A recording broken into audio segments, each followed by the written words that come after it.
Welcome to the full button tutorial of the 2024 Toyota Corolla Hybrid SE all-wheel drive.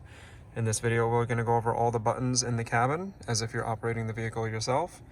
We'll work our way down to the shifter, up top to overhead features, and wrap up talking about the screen. With that said, let's begin. Starting on the door.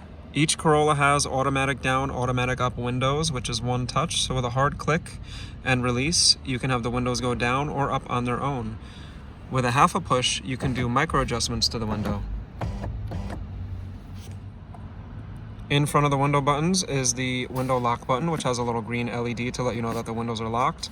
Then we have the door lock button with two little nubbies for the locking button, which is going to match the key fob, so you don't even have to look, you can just feel.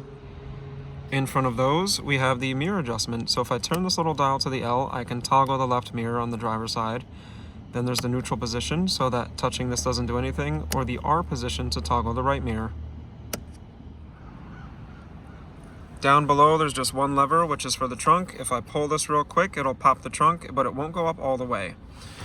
Moving next to that, we have the locks for the floor mats. So you can see these little arrows. If they line up, your floor mat is locked. If they don't line up, the floor mat can be released. Just remember, there are two locks, so double check them whenever you take out your mats. Working our way up to the dash, there's another lever here on the left side which will pop the hood. And also down below, there's an additional lever on the steering wheel stalk that we can pull down to either telescope, raise, or lower the steering wheel.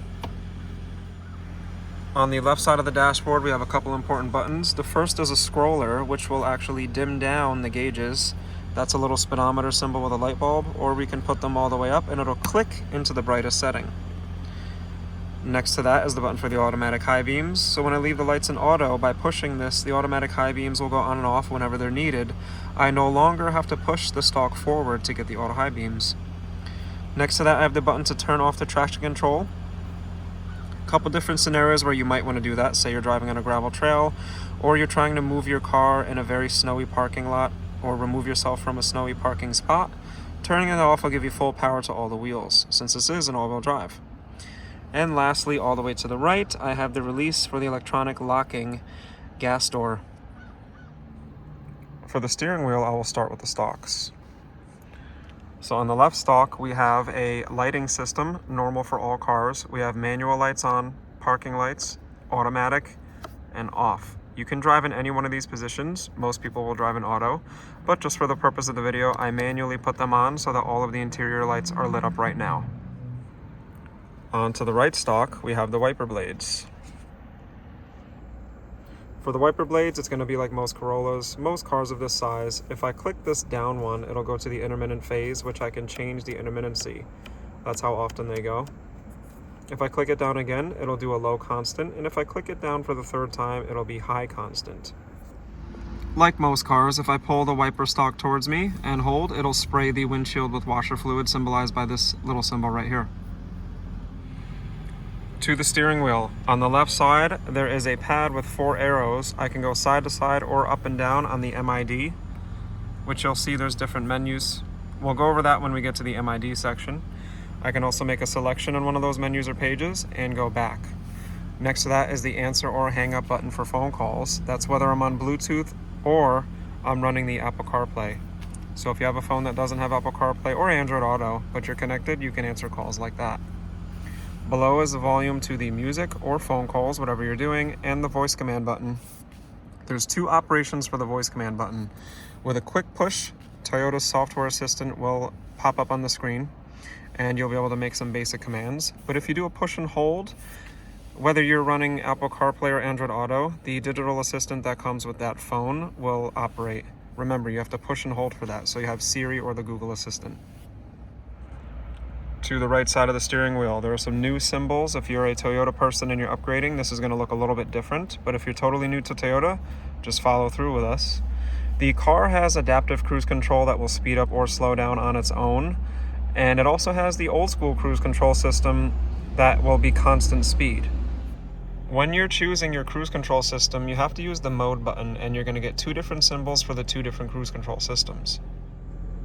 On the very top right of the MID, you'll see the little picture of the car with the arrow.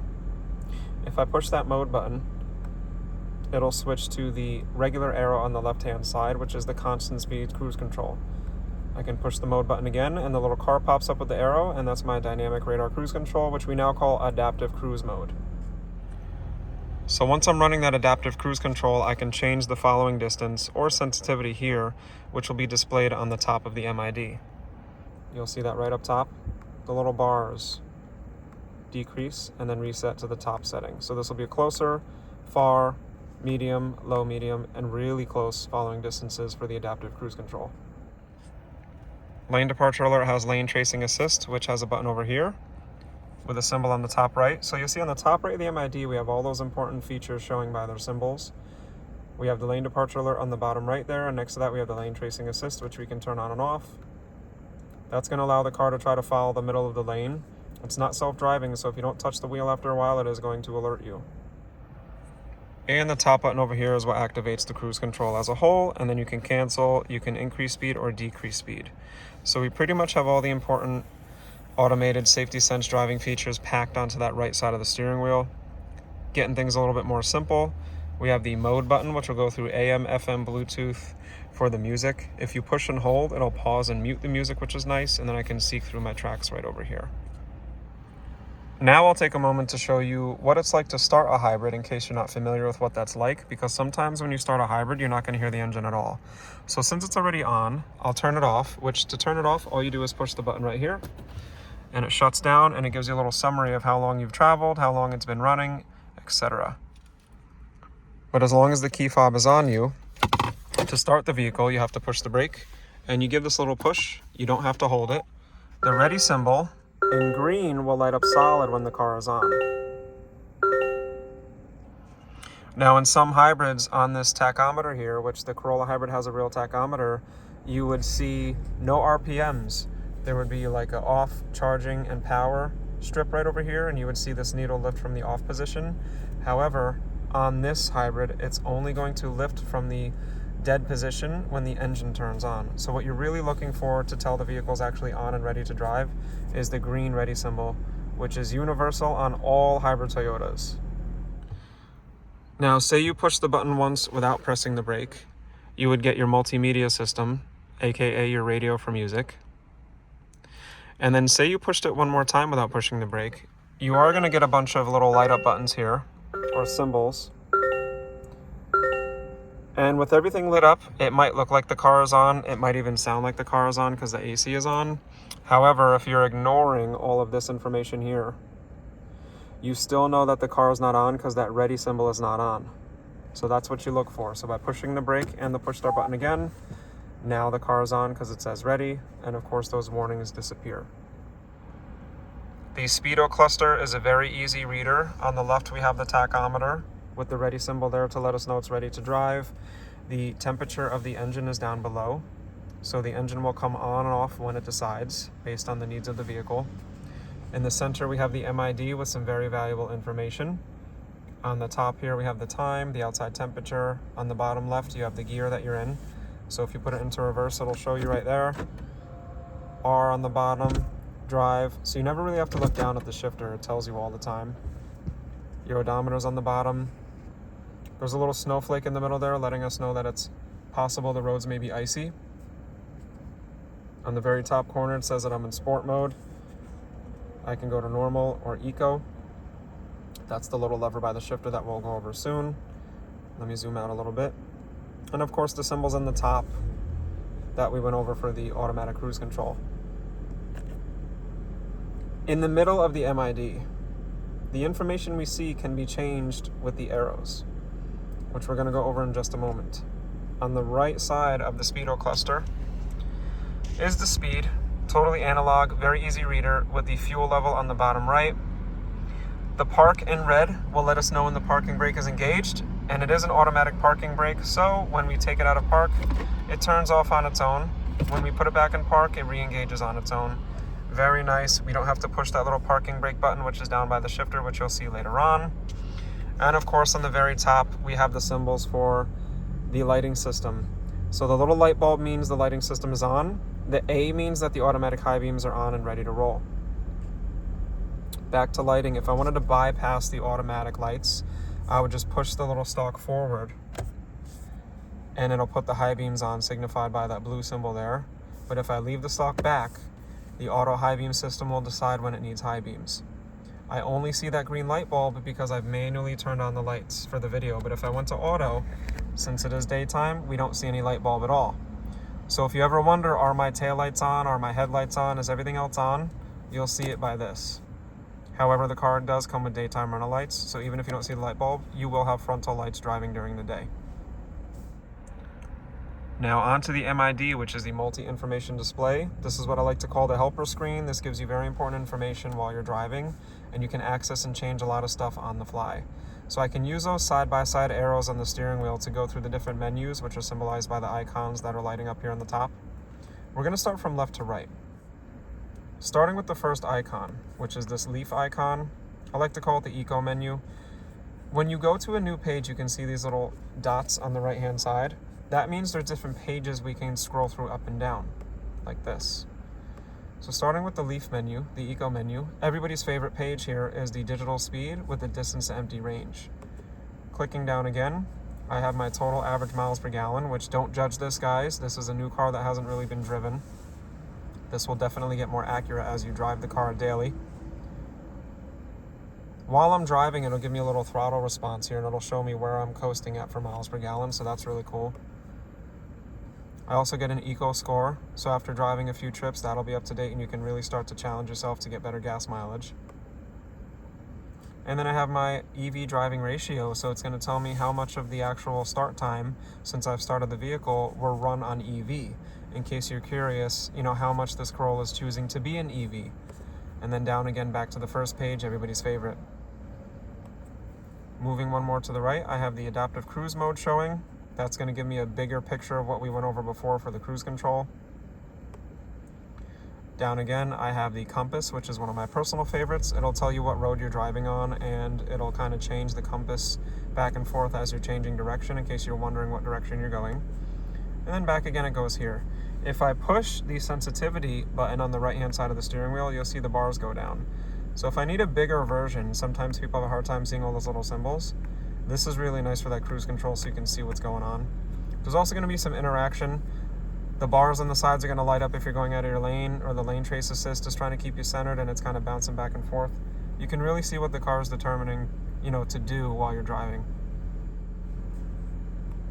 On to the right, we have the music menu. This is very simple. It'll show me the song and the artist or the station that's playing. I can even push OK, and I can change the source on the fly, which is nice, so I don't even have to touch that infotainment screen. I can change that all on the fly. To the right again, the little car symbol with the eye. This is the vehicle information menu. So the first page is basically the abbreviation of the energy flow diagram that I showed you. Well, I didn't show you, but it was on the infotainment screen. We'll dive deeper into this, but this page here is going to show you an energy flow diagram of arrows. So it's going to show you, is the engine powering the car, is the battery powering the car. So if you want a quick glance at what your hybrid system is doing, that'll show you when the engine is on and off, who's recharging who's powering who. It's really great to see that. If I push down, it'll show you my individual tire pressures, one of my personal favorites. I love having that. Down again is the all-wheel drive monitor, so this will actually show you how much power each of the four wheels is getting. Really cool in case you're curious what your all-wheel drive system is doing in this Corolla. And down again goes to the top one, which is my trip distance and total time. This is great if you've just moved and you're trying to time things, or you're scoping somewhere out that you're going to be traveling to a lot. You can really set yourself up to know how long am I going to actually drive and how far am I actually going to drive. So this is a really useful menu that I don't hear a lot of people talk about. Definitely useful for when you need to time yourself or distance yourself without playing with your odometer and trip. Moving to the right again, we have two more menus. So this one gets a little more advanced. You see the little gear symbol here? That's my settings menu. So going up and down real fast, there's a lot of safety sense stuff we can change and some settings in there for the meter. Starting with this, we have the lane departure alert.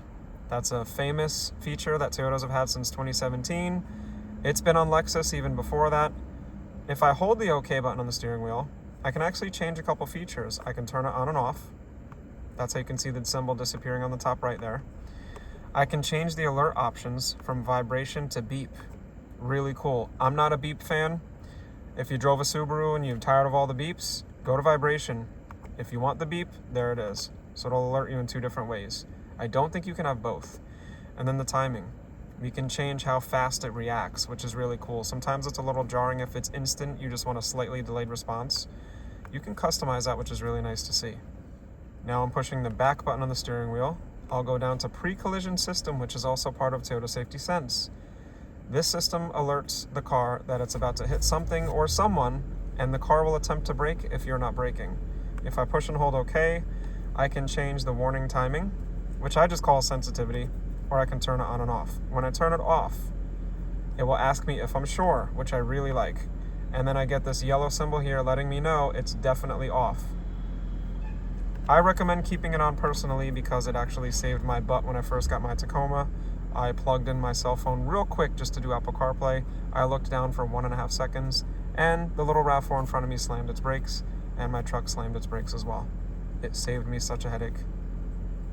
So yeah, there's your sensitivity that you can change. If we go down again, now we get to Proactive Driving Assist. This is a new part of Toyota Safety Sense. Some people like it, some people don't. I believe it's coming from the factory off so that people don't get scared. But what Proactive Driving Assist does is it actually will apply a little bit of brakes going around a bend or a turn if you're coming in a little too fast. So if the car determines that you're hitting that turn a little hot and there's the possibility that you could lose control, it's actually going to slow you down a little bit itself. I use this feature, I guess, or the feature kind of applied itself in a Highlander, in one of the new Highlanders, and I thought it was very interesting. I think this could help a lot of people. So to turn it on, you just push the OK button or turn it off. There's no hold OK to change any of the features on this or settings. It's just on or off. Down again is Road Sign Assist, or RSA. That's simple too. That's going to be an on or off. Road Sign Assist has been around for a little while. It's basically going to read certain road signs and display them on your MID. And that's convenient, you know, in case you missed it while you drove by it. Now we go on to some more advanced settings. So by pushing and holding OK on the vehicle settings, there's quite a few things in here. So the driver brake suggestion, on or off. That is basically like the sway alert from the previous iteration of Toyota Safety Sense, which is the car sensing that you're driving a little tired and you're swerving. It's going to suggest you take a break if the car thinks you're tired. I definitely recommend you keep this on because you just never know. Nobody ever plans to drive tired, so leave it on. The car has a system where it'll actually notice patterns that you're driving tired, and it could really save your life. Dynamic radar cruise control. This is what we also called adaptive cruise control. If I push and hold OK, I can change the acceleration setting, which is like a sensitivity. The guide message I can turn on or off. And the curve speed reduction, which is also related to the PDA. It has its own curve speed reduction for the highway, which I think is great. You can change the sensitivity on that.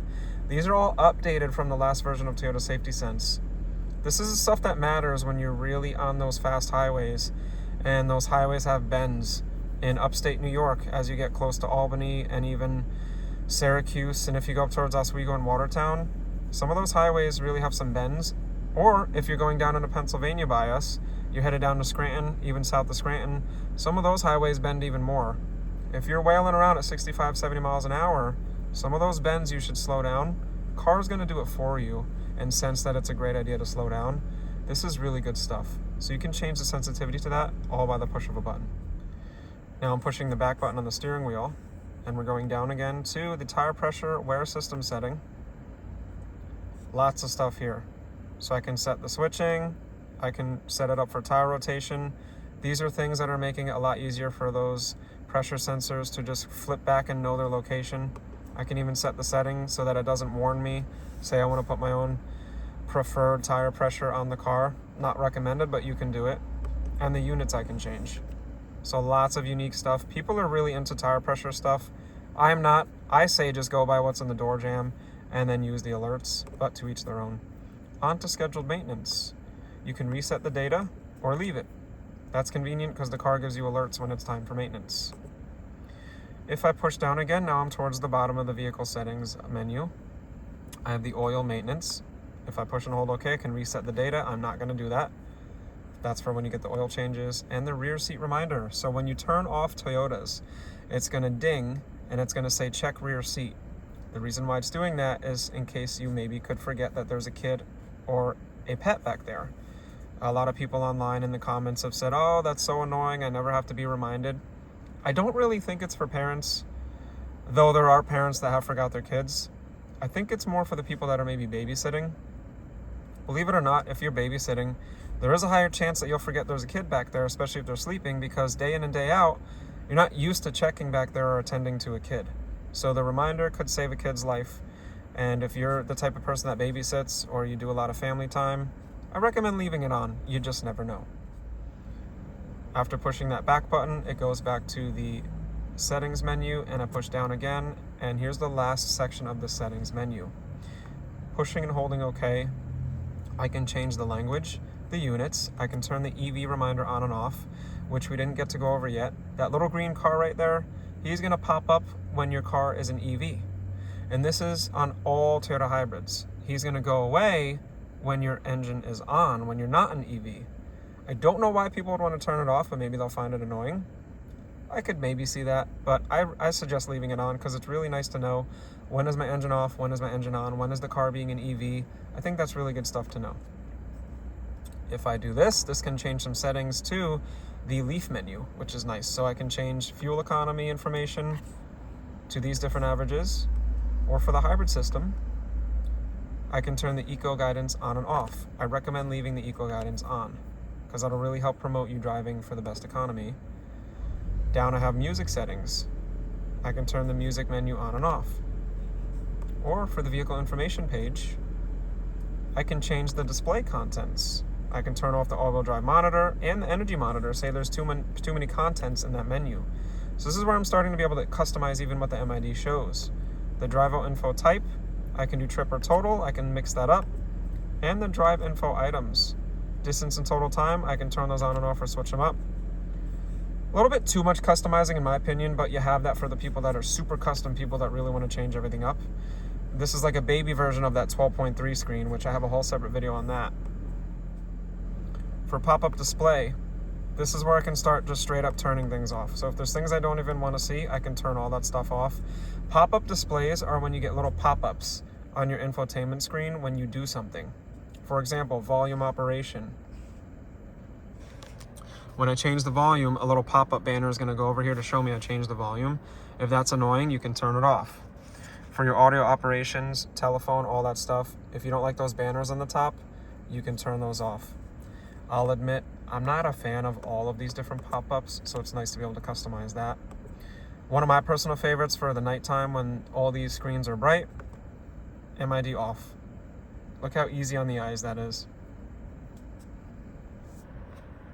Simple car right here. When you're driving at night and there's just too much going on, or if you're a little intimidated, or this just looks a little busy, you can just turn that MID off, which is really nice. I can push any button to turn it back on. Down again, default settings. I can just set it all to default. Say I'm changing ownership, done. So that's in the settings over here. Now I push the back button and I go over to the last menu. Nothing exciting here. The warnings or messages menu. This will actually, see the little warning symbol on the top there? When there's a warning, that little guy will light up orange and go down to the bottom and stay to remind you of things. So it's going to remind you I need service soon. I have low tire pressure. One of the sensors is acting up or is blocked.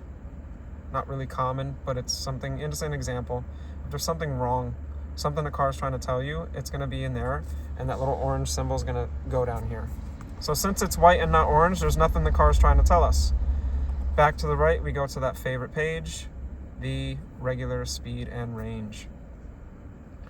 That does summarize the MID, the helper screen.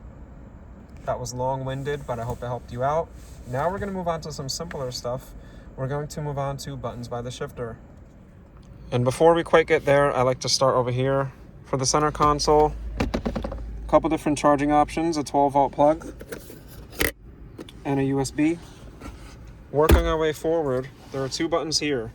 This is the parking brake lever / button I told you that you would never have to push, because when you take it out of park, you can feel and hear that it releases. And when you put it in park, it re-engages within a couple seconds, which is symbolized by the red park written right over here. In front of the parking brake lever, which used to have a red light and no longer does, is the brake hold feature. So you have to be buckled up for one, which I'm going to do right now for you. And it only works in drive, not reverse, which I get asked about sometimes. So when I push this button, I'm going to get the green hold symbol right there on the speedometer. And when I put it into drive, it's going to say hold in yellow. Now remember, I'm in drive right now, which I can tell from here, but when you see the yellow, you can literally take your foot off the brake and the car stays right where it is, in drive. Very convenient for the busy traffic or the drive-through. Now what I can do is give it a tiny bit of gas, and you're gonna see that yellow go away. And I'll go forward a couple feet, and once I come to a stop, that yellow pops up, and I can take my foot right off the brake. If I sit like this for too long, it's gonna be like, bing, you gotta park your car. So just remember, when it's time to park the car before you turn it off, stick it back in park. Now moving to the real buttons by the shifter, let's talk about the shifter real quick. So we have park, reverse, which we have a simple backup camera. I don't see any dynamic lines, nothing crazy, but I have a red line for about a foot away. Here's my bumper. 2 and 3 feet away with a notch for the vehicle center line. Then I have neutral for when I go to the car wash, if you like automatic car washes. Drive, of course. And B for brake. Now you have to click this an additional time to go to the B, which I really appreciate Toyota doing, because in previous hybrids, you could accidentally just slide it into the braking button. Now you gotta push the little lever here, which is great, because I don't really like to spend a lot of time in B, but what B does is it's gonna do some braking for you going down the hills to really try to boost that recharging of the hybrid battery. But during normal driving and braking, your brakes and your engine are gonna recharge that battery anyway. So I would just save this for like your lower speeds going down hills, but play with it, read the manual on it. In front of the shifter, people ask about this guy all the time. This little slit you pop out, and this gives you access to remove components to work on this shifter. Say there's something wrong inside of here, that just gives them very fast access to taking these plastics out. But we have a drive mode lever. This is not a button here, so we just have the lever, and then EV mode.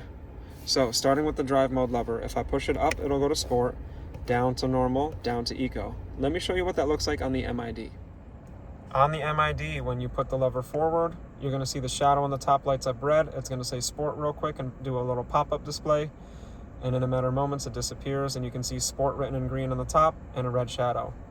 Pull the lever down, we go to normal, which is gonna be blue. There's no normal mode written in green, so when this page, this little pop-up disappears, we just see the blue. Down again, we get this green shadow for eco, and we do have eco written. This can be done whenever. You can do it stationary or while moving. I love sport mode because it unlocks the torque that these hybrids have.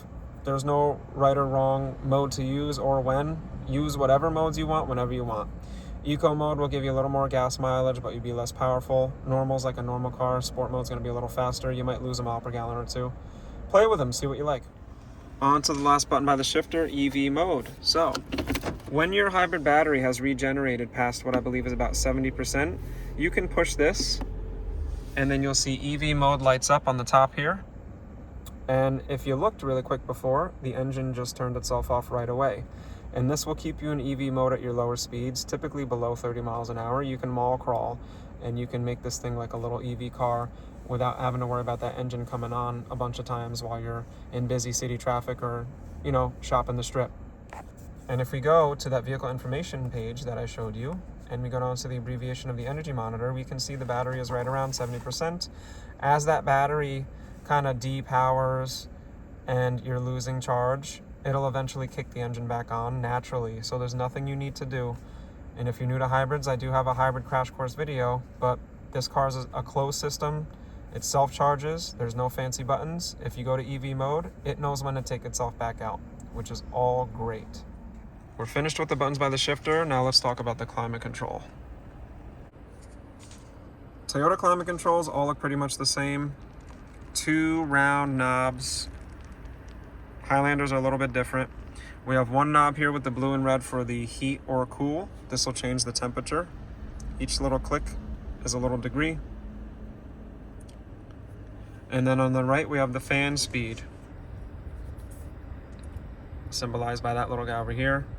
Each click is going to change your fan speed.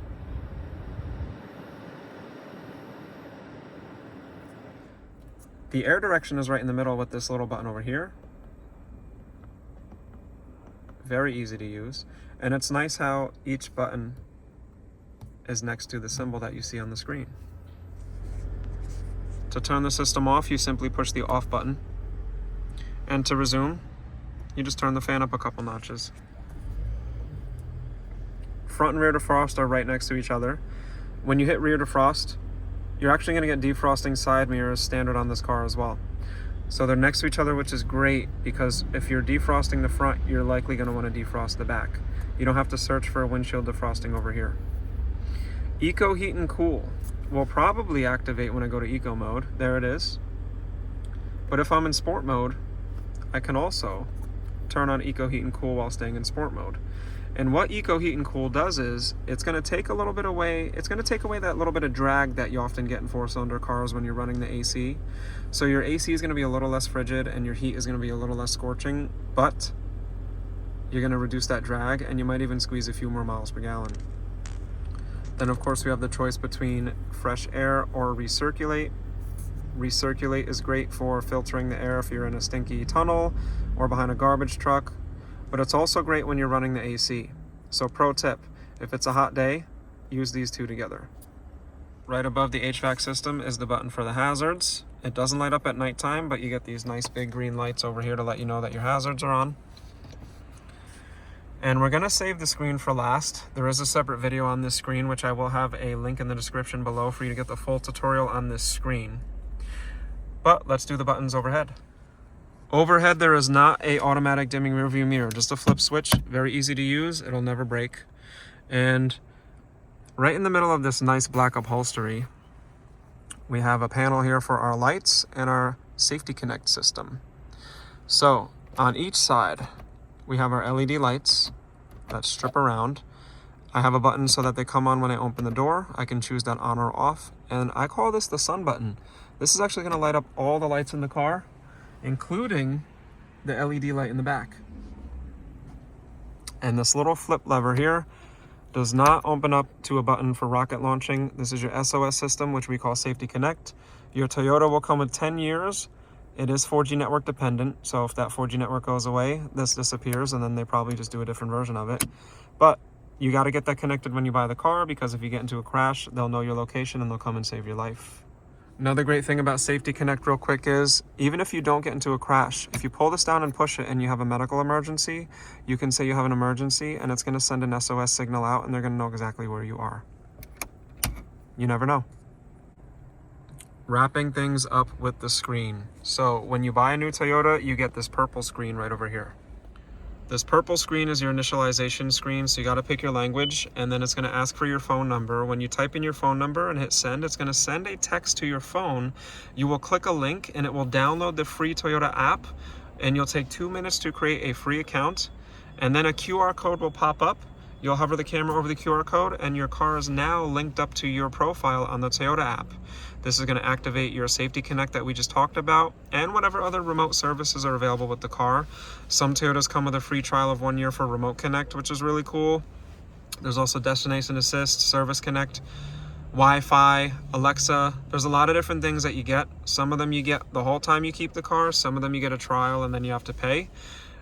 You can look that up on Toyota.com because it really varies per vehicle, but those will be activated after you do this. I really suggest you set this up because even if you do the free trials and you don't want to pay for the subscription services, they don't auto charge. It just cancels. So you can enjoy things, play with them, flirt with the idea, and if you're done, it goes away. They don't auto charge you, which is great. But for the point of showing you the Toyota menu, because I mentioned I have a whole separate video on this screen here. It's a whole tutorial, but we're just going to do a couple basic things here. I have my little toolbar over here where I can get to my music, I can connect my phone, I can see some car information. The energy flow diagram, that's the bigger version of the one I showed you before. See? The engine is powering the battery to recharge it right now, which we can see through this diagram here. See that? So here I have the engine, the first little motor that powers the front axles, the hybrid battery, and the little motor in the back that's going to power the back axles. Now you see the engine's not lit up anymore because the engine turned off, which is signified by the RPMs going down to 0, and my little screen over here being empty, and my little EV symbol popped up. So there's a lot of different ways we can see that the engine is on or off. So that's really cool. There's some advanced settings here, which is really fun, which I'll also show you in the tutorial video that I want you to watch, but I can turn the screen off, which is really nice. You can just tap it to turn it back on. I can change to daytime mode if I want it to be more bright, or set it to automatic so it goes dark mode at nighttime. So that makes things easier on the eyes, depending on the lighting. There's also a couple cool advanced settings here in Vehicle Customize. So for lights, I can actually change my auto off timer for when I turn the car off, my daytime runner lights auto sensitivity level, the auto off timer for when the car shuts off for my interior lights. But look at this, my door control. I can set it so that when I put it in park, the doors stay locked if I want to. Down on the bottom, which not a lot of people explore down here, one of my favorites, the feedback tone. So when you lock and unlock the car, if it's a little too loud, you can actually tone that down. Really nice. I did that in the Tacoma, so it's not blasting. And say you want to be a little more inconspicuous and private, you can actually turn off the feedback lights. So when you lock Toyotas, they'll blink those bright orange lights. Say you don't want those, you can just turn them off and it'll only beep. Say you're hard of hearing, you can turn the beep way up. Say you want no beep but only lights, you can turn the beep all the way off and leave the lights on. Really cool customizations here. You can change the auto relock timer. So this is very basic stuff here. A lot of Toyotas come with a cloud-based navigation service, which is actually really nice. So I suggest trying that. We all use Apple CarPlay and Android Auto, but Toyota's navigation system, I will say, is actually really cool. I'm a little old school. I love the bird's eye view that they do. But these are some of the simple things you can do with the screen here. And when you connect Bluetooth after doing your app setup, you'll either have the smartphone Apple CarPlay or Android Auto, and you'll be able to toggle between the software system you're looking at today and the software system that your phone has, which we will go over into detail on the video that I have connected in the description below. And that wraps up the tutorial for the 2024 Toyota Corolla Hybrid SE all-wheel drive. The all-wheel drive Corolla that saves gas. I hope you enjoyed the video and it helped you. If you bought one of these cars, congratulations. If you're in the market and you found this useful, please give it a like and let me know what you thought. You guys know by now that you can always find me in the comments. If you're new to the channel, thank you so much for checking it out. Please consider subscribing. I promise I'll continually bring you valuable Toyota content. And with that said, to my subscribers, I love you guys dearly. Thank you so much for your support since day one. I will see you guys in the next video. Peace.